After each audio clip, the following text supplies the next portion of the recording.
The event in question happened during my sophomore year in college, back in 2012. I honestly can't remember the exact month, but I believe it was sometime during the winter. At the time I lived with two roommates, Katie and Danielle, and we were the best buds of all time. We had just moved into our first off-campus house, and we were reveling in the freedom of being out of the dorms. With this turn of events came some experimentation with drugs and alcohol. The three of us began hanging out and partying with a group of people who eventually got into harder drugs, like cocaine and Molly, etc. Katie and I decided after a while that all of this partying was jeopardizing our health and our schoolwork, so we backed off on the drugs. Danielle, however, decided to continue experimenting and became more aggressive. I should note that I hold no judgment toward drug use whatsoever, but I include it because I believe it may be a crucial component of the events that followed. The saga started on a weekend. We all decided to go to a party one night and got separated from each other. I had made arrangements to leave the party early, so Danielle agreed to walk with Caddy back to the house. We were always adamant about the buddy system at night. However, on that night, it failed. Danielle left the party with someone, leaving Katie to walk home by herself. She was unfortunately followed by a strange man. To this day, I deeply regret leaving that night. But I've come to terms with my past decision. I came home the next morning. Katie filled me in on the previous night. She was very upset, which was out of character for her. She told me that she had texted Danielle at some point during the night, telling her that she was very bummed out about having to walk home alone. Katie was frustrated, and her text was blunt, but Caddy and I just figured that Danielle would either brush it off or apologize, and things would move on. That did not happen. Danielle flipped her shit and became completely enraged. She responded very defensively and told Katie, in very colorful terms, to basically fuck off and get over it. We thought it was pretty odd and hostile, but tried to just carry on with our lives and not overthink it. It was a Monday, so Katie left the house to go to work on campus, and I went to my afternoon lecture. Sometime while I was in class, Danielle came into Katie's workplace in the student rec center and began screaming at her in front of 60+ patrons, calling her all kinds of obscenities. She was escorted out of the building by security and somehow made her way back to our house. I should also note that Danielle's mother was visiting this week and was with her the entire time. I believe she was terrified of her daughter, which is why she never intervened. By the time she arrived at home, I had returned from class and was making food in the kitchen. At this juncture, Danielle's rage was centered on Katie, not me. I tried to let the two of them work it out without my intervention, but Danielle cornered me in the kitchen and told me how angry she was with Katie. I have never seen rage in someone's eyes like that. I refused to engage with her and retreated to my room in the back of the house. I sat on my bed and took some deep breaths. That's when I heard Katie coming up the side yard. She was crying on the phone with her mom, telling her what had just taken place at work. I immediately felt this horrible pit in my stomach, as I knew they were about to confront each other again. The door opened, and Katie walked in. I was still in my room when I heard them start yelling at each other. Katie stood up for herself, telling Danielle that she was way out of line, and Danny retorted with more obscenities. The yelling turned into full-on screaming, and I had finally had enough. So I went into the living room where they were arguing. Danielle's mom was there as well. I told Danny to knock it off and leave, to which she told me to go myself. This gave Katie time to try to bolt into her room, but Danny followed her and slammed Katie's hand in the door as she was trying to barricade herself. Things had gotten way out of hand. I went outside on our front porch, and Katie followed me outside. A few seconds later, We heard Danny's mom screaming for her to put something down. We looked at each other in terror. I told Katie to run away and to call 911. At that moment, Danny flings open the front door, holding a giant kitchen knife raised above her head, and screaming at the top of her lungs at Katie, saying that she was going to kill her. By this time, all of our neighbors were standing outside, trying to figure out what the hell was going on.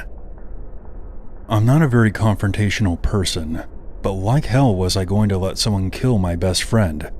So in a split-second decision, I lunged at Danny and somehow managed to get the knife away from her and threw it on the front lawn. I ran to grab it, at which time Danielle had gone back inside to grab another knife. This time, she turned it on herself and asked me if I wanted to watch her end it all. Something had gone terribly wrong with Danielle. Her mother was hysterical by this point, and I kept pleading for her to stop. I then blacked out. When I came to, I was running down the street with Katie. We soon took refuge at a neighbor's house. All the while we could still hear Danielle's blood-curdling screams down the street.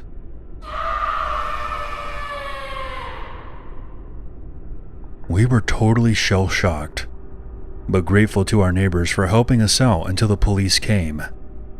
We saw the cops show up a short time later, along with a crisis unit. They detained Danny and drove her to the hospital, where she was put on a psychiatric evaluation. Katie and I never saw Danielle again, and we stayed with some mutual friends for a couple of weeks before returning to that house.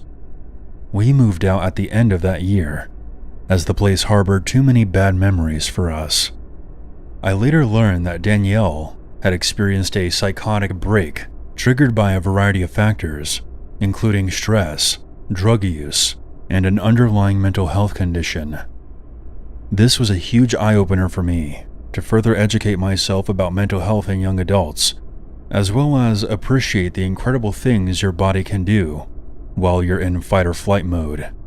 It's also taught me a lesson to trust my gut more, as my spidey senses had warned me about Danielle before, but I ignored it.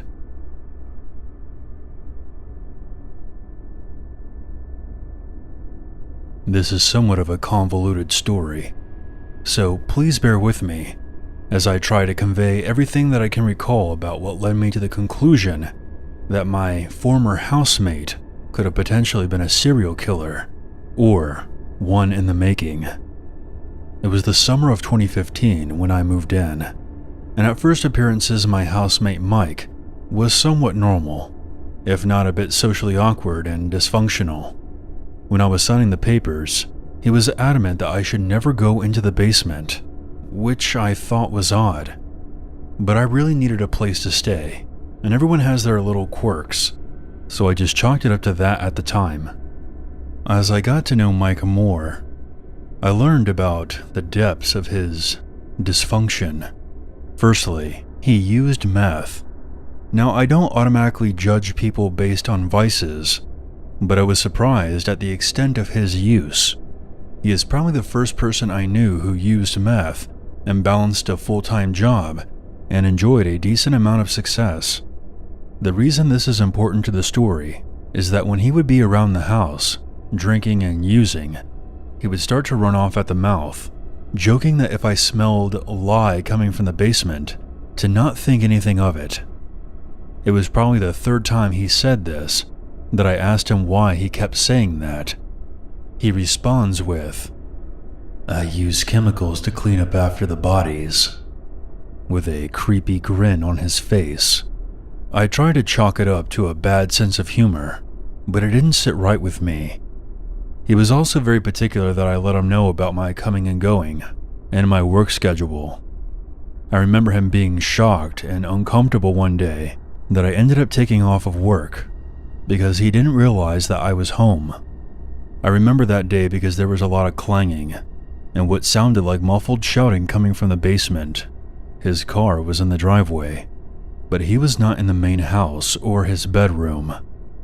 On other days, he would play very loud music that bumped through the entire house. Sometimes he would even play NPR talk radio at very high volumes. In retrospect, I think he may have been trying to mask sounds. He would make remarks about sex workers, saying, "You can do whatever you want. You can choke them or beat them to death, and nobody cares." I took exception to this, telling him that I thought that was messed up.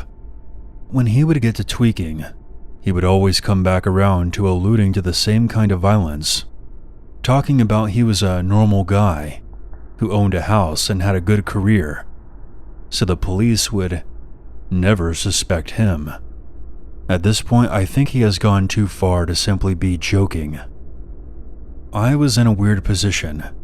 Money was tight at the time, and I didn't have very many options. I tried to convince myself that even if he was messed up, he probably was just engaging in some outward fantasism. I knew that he would acquire the services of sex workers on occasion, but again, I don't judge that kind of activity at face value. But I was becoming concerned. One day when I was doing laundry, I caught a whiff of decomposition. The house we were in was in southeast Portland and was relatively new. Having grown up in upstate New York, I know that animals can sometimes be trapped in the walls and die.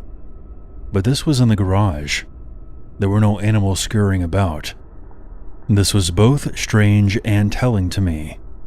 I considered carefully what to do, and decided that I would confront him about the smell. I decided to pose the question in a somewhat suggestive way by expanding on his jokes. I told him that he needs to do a better job of cleaning up the bodies because I could smell the decomposition from the garage. I will never forget his reaction. His eyes widened, and he shot me a sharp glare, somewhere between fear and anger. He stumbled over his words and eventually responded with, "What? Really?" "Yeah, really." There was a few seconds of awkward silence before he said, "Thanks for letting me know." He then promptly went to his bedroom and closed the door. A few days after that, he went into the upper crawl space in the garage while I was doing laundry. He called for me and was trying to convince me to come up to the crawl space. My body locked up. My instincts were screaming at me that if I went up there, I would not come back down. I gave him some excuse about having to go somewhere, packed up my laundry, threw it in my room, and quickly left. He spent a lot of time in the padlocked basement without a doorknob. The only way inside was through the backyard. I wish I would have gone down there in retrospect, to either confirm or dismiss my suspicions once and for all. In the last couple of months of living there, I was subjected to more graphic comments about women and sex workers, explicit talk of sexual violence, and he was also using more and more. He once showed me a video he made, which featured heavy bondage themes interspersed with sounds of distorted screaming, and this strange, leering figure in a plague doctor costume. It was one of those situations where any one of those things by themselves may be innocuous, but as they accumulated together, they became a disturbing piece of art. It was October of 2016 that I finally left there, taking off to a Native American reservation for a pipeline protest. There were mixed feelings of a call to action and wanting to get out of that house any way I could. I gave him notice that I was leaving. My last night there, he was drinking and tweaking again, and eventually started in on the same conversation, loosely describing murder and sexual violence in the tone of some sort of edgy joke. "You know they're going to catch you eventually," I said, not holding back my suspicion anymore. He reiterated that he was the last person that the police would ever suspect, and asserted that they would never catch him. He said this in a very serious and concise way, dropping the pretense altogether. I left, the next morning. This haunted me for months, then a year, then a year and a half. It felt as though I hadn't done anything, and the guilt was eating away at me. So I called the Portland Crime Stoppers and put in an anonymous tip. When I did, the operator started going back and forth, putting me on hold, because the phone call had piqued the interest of the police sergeant who was assigned to the call center. So they were asking me detailed questions about his vehicle, the house, the methods he described, etc. It seemed like they had taken an interest. I gave them as much information as I could, and left it at that, feeling just a bit better that I at least tried to do something about it. Fast forward to recent times.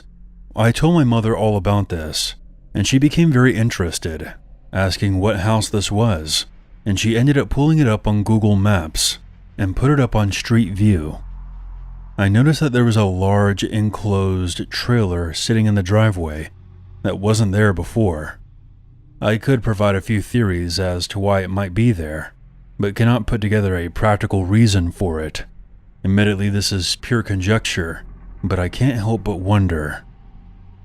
I doubt that I will ever get closure, or have my suspicions validated, unless he finally gets caught and arrested. I have interacted with many sketchy and unsavory people in my life, but none of them have ever left this kind of impression on me. Make of this what you will, but I hope I never see him again.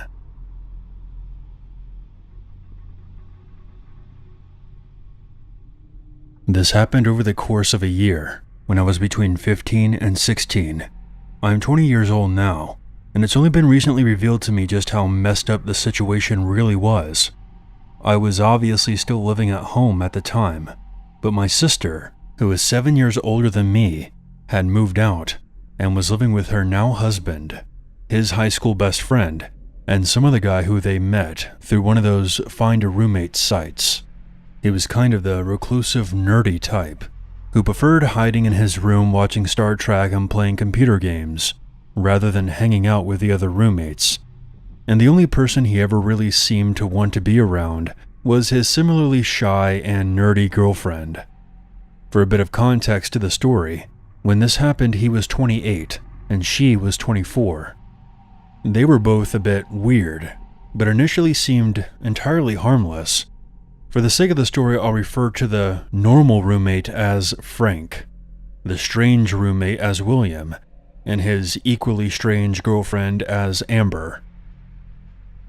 Now, my sister and I have never really had the best relationship with our parents, and at this point things were especially rocky. Our mother was dating a guy who was, to put it kindly, an abusive sack of shit who seemingly hated me and would find any excuse to go off on me. As a result, I spent a lot of time over at my sister's place. It was around this time that William and Amber started to get very strange. As I mentioned earlier, the two of them were always kind of odd.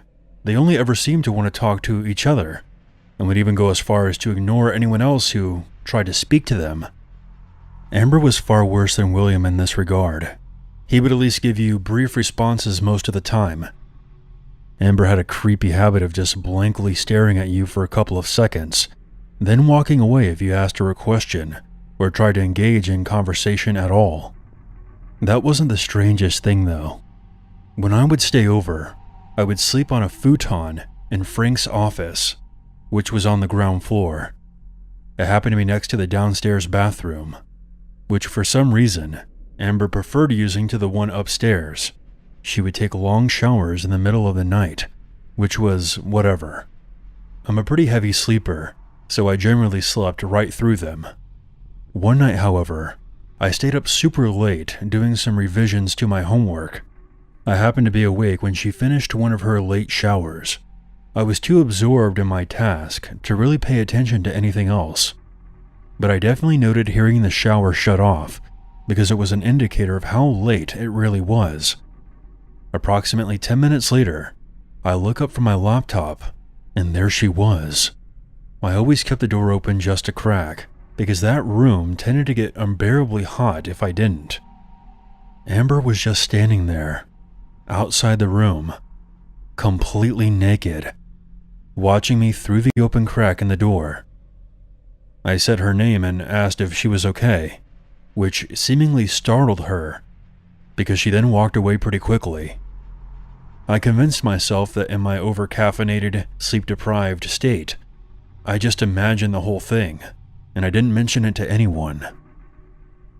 Fast forward around a month later, I head over to my sister's place one night to find Frank a bit agitated about what he perceives to be a peeping Tom problem. He found fingerprints on the outside of his office window in such a way that it implied someone had been pressing up against the glass and looking in. The blinds in this room were slightly too small for the window, so you could see in from the outside, and the room was in the front of the house, with the window easily accessible from the street. He was concerned that some random passing pervert had been spying on him while he was having a private moment in his office, or some potential burglar had been sizing up the joint. The police were called, but since he didn't have any external CCTV at this point, no evidence could be provided, and ultimately, nothing could be done. Soon after, Frank installed both internal and external cameras on the house. This was installed while William and his girlfriend were away on holiday, and I guess everyone had forgotten to tell them about it. A couple of months later, I went to my sister's to find that William's room was empty and was informed that he had moved out. Of course, I asked why, and I was told that he and Amber were a pair of fucking creeps, and the others had collectively decided to kick them out. Apparently, Amber watching me through the office door was not a one-time incident. The security footage revealed that she did this frequently, sometimes for as long as 20 to 30 minutes. I was just usually asleep when she was doing it. Not only that, but the fingerprints on the window had apparently been from William standing outside watching me after I had showered and was hanging out in just a towel, which was a less regular occurrence, but apparently was caught on camera enough times for it to be concerning. As if this wasn't creepy enough, I was recently hanging out with my sister and her husband. He made a comment about how he wished they would have told me the entire story at the time, so that I could have pressed charges. I asked him what he meant by that, and he explained that not only had they been secretly watching me, but the footage also showed they had messed with food and stuff that I brought over, depicting William licking all of my apples and Amber spitting into my orange juice, even dumping regular cow's milk into my lactose-free stuff, which explains why I had a period of feeling sick out of nowhere. Apparently, when Frank barged into their room to confront them about it, he not only found several shirts I thought I had misplaced were stolen by them, but they literally hung them up on the wall, along with several drawings of me sleeping and poems about me, whose contents I don't know and really don't want to know.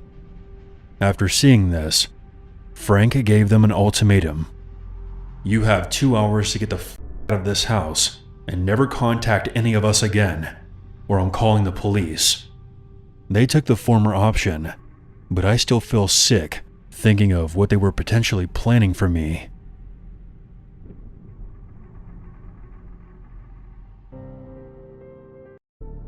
I hate dogs. Please don't be mad at me when I tell you that. I'm not some psycho who thinks dogs don't have souls or they're evil. I actually used to love dogs. I was so excited when I moved in with my buddy who had 4 of them, so you can imagine I was a little disappointed when he told me not to interact with them. He said that they were only tame around him and his girlfriend, and if anyone else came near them, they'd quote-unquote freak out.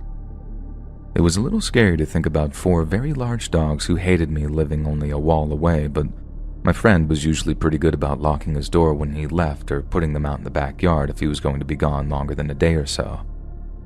One summer, my roommate said he and his girlfriend were going to visit his family a couple of states away and that he'd be leaving the dogs in the backyard for a few nights. He had automatic feeders and the dogs had access to this weird pedo-activated watering system, so there was no need for me to go out and give them anything. The backyard was pretty huge, and he assured me that they'd be fine and out of my way all weekend. I felt safe knowing that they'd be out of the house. No one was able to control those dogs except my roommate, so keeping them away from all the people while he was gone was definitely the right move. The day came where my roommate and his girlfriend left. I woke up and went downstairs for some coffee and looked out the sliding glass door at the 4 dogs as they stood there staring at me. Now, these were all huge German shepherds, so seeing them growl at me but not being able to do anything about it kind of made me laugh a little bit. I went through my regular morning routine and got ready for work. I left the rest of the day and came home around 6 p.m. after going to the gym. As I entered the kitchen, I noticed something was very wrong. There was glass all over the kitchen floor and the sliding glass door was shattered. And that's when I started to hear the growling coming from behind me. I didn't even have to turn around to figure out what the sound was coming from. I did what any smart person would do and ran as fast as I could up the stairs into my room. The whole time I was running, it felt like that dog was going to latch onto my leg at any moment. I slammed the door shut behind me and grabbed at my pocket to get my phone out and call 911. Except it wasn't there. The pocket was empty. I wanted to cry when I realized that I'd left my phone in my car and my gym bag. I felt so stupid. And you're probably wondering why I didn't just call for help outside the window. Well, I would have if we didn't live a mile from the next house. My roommate insisted on living in the country so his dogs could have a big yard to run around. I was really regretting moving in as I sat there wondering what the hell I was going to do to get myself out of that situation. I didn't even know where the other dogs were. I had only seen one when I made my way upstairs, and I guess I could have overlooked them in the panic. Maybe the others were chasing me too. I leaned against the door and sat there for a few seconds, before bang. Something huge and heavy was smashing itself against the door. Growling came soon after, and I quickly realized the dogs were actually trying to get into my room. I didn't know if they were rabid or something, but I couldn't just sit there and wait for them to get to me. With the progress they were making on the door, I knew that they'd get to me at some point. The banging didn't last long before the scratching started. It was even louder than the banging and would quickly grant them access into the room if they continued to tear at that door. It was clearly very flimsy. I ran into the connecting bathroom and closed the door behind me.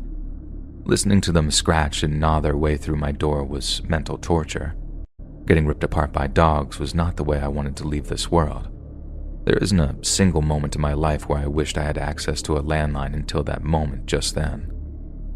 I heard the door finally giving way, and the dogs finally entered my room as they growled and barked. It was the kind of growl where, even without seeing it, you could tell that their teeth were showing. I still couldn't tell how many dogs were out there. I just knew that it was more than one. I tried my hardest not to move or make a sound, but the sweat on my hands made a squeaking sound when they slid across the floor as I tried to get up. My heart dropped and I knew I was screwed. They started their assault on my bathroom door, and I had no choice but to get into my bathroom counter and climb through the very small rectangular window about 3 feet above the sink. I squeezed myself through and laid on the roof, out of sight of the dogs in case they got into the bathroom as well. Hours went by before they got in. I felt safe though, and this was the moment I realized that I had an injury on my left calf. The adrenaline must have worn off because the pain was getting worse by the second. I pulled up the leg of my pants and revealed a pretty severe bite along the back of my leg, and I kept wondering how long I didn't notice when that happened, but there was no changing anything then. Thankfully, the bleeding had mostly stopped, but I still wrapped it up with the flannel that I was wearing. I didn't need it exposed to whatever was on that roof. It was obvious the only choice I had was to wait on the roof for my roommate to get home a couple of days from then. I couldn't jump down because the dogs would get me. If I did jump down, I wouldn't be able to drive away because my car keys were downstairs in the house, and I wasn't going to risk going inside again. I was safe on the roof, and that was all that mattered. I didn't have food, but thankfully there was a spigot only a few feet from where I was sitting. It was a considerably large house, and the spigot was installed to easily hose off the roof if needed. I never knew what that was necessary for, but I of course was grateful to have access to water for the next couple of days that I guess I would be spending on that roof. The hunger wasn't as bad as I thought it would be.